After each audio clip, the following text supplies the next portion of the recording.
Hello guys, यो हाम्रो tempo लु हेर्नुस्। इ हेलो ला पेट्रोलै सक्यो है। इ यहाँ म्याडमहरु, म्याडम तपाईहरु किन म पनि बाटोमा फसे? ला के भयो म्याडम? अब के गर्नु, अब चिन्ता लागिराखेको छ। अब कसरी त्यो धाम जानु, ला कसरी तीर्थ गर्नु, कसरी जल अर्पण गर्नु, हामी कसरी घर जानु। ला अर्को म्याडम, यहाँ म्याडम अलिकति भनिदिनु त, म्याडम अलिकति दाँत पनि देखाइदिनु। ल अब भन्नुस् त म्याडम दुईटा वर्ड्स। अब के गर्नु, अब कतिखेर घर जानु पर्छ। के भएको म्याम? ढिलो भयो नि, अब गाडी पाउँछ कि पाउँदैन होला। किन के भयो यो टेम्पूमा? यो टेम्पोमा अब डिजलै सक्यो नि। ला अब लु हेर्नुहोस्, यहाँका हाम्रा के अरे काँवरियाहरू एउटा यहाँ बसिरहेछ। इ बसिरहेछ कि झुमिरहेछ?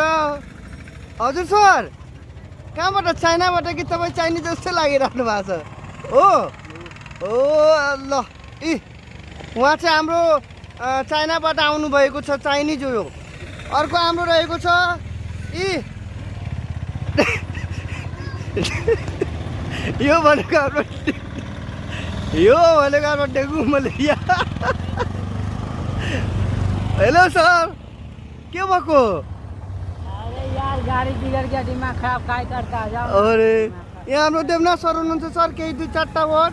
चस्मा लगाने चस्मा लगाएर हामी देवघरमा जल अर्पण गरेर प्रसादीहरू लिइसकेपछि बास्कीनाथ जाने क्रममा हाम्रो बाटोमा दुर्भाग्यपूर्ण डिजल चाहिँ सिद्धिएको रहेछ। हामी बिचै बाटोमा अल्पत्र परेर न चिया पसल छ, न नास्ता पसल छ, दूर दूरसम्म केही छैन, खालि गाडी मात्रै हिँडेको रहेछ। त्यही भएर अहिले अल्पत्र अवस्थामा हामी बिच बाटोमा फसिराखेका छौँ।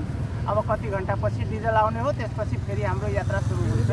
इ अर्को हाम्रो रहेको छ, उहाँको नाम चाहिँ हाम्रो साबुन रहेछ। अरे अरे साबुन दुईटा दाँत देखाइदिनु त।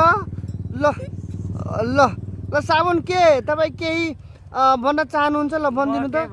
होइन सर प्लिज, सर प्लिज भनिदिनु प्लिज। आज यहीँ सुत्ने हो। यहाँ जङ्गलमा सुत्ने, यहाँ जङ्गल मकैबारी यहाँ हेर्नु, यहीँ सुत्ने अरे हामी। आज हाम्रो बास यहीँ हुने अरे। हाम्रो यहाँ दाजु हुनुहुन्छ। दाजुज्यू के भएको? जे होस् ठाउँमा पम्प हुनुपर्ने भएन, धेरै टाढा टाढा छ इन्डियामा पम्प। 12-15 किलोमिटर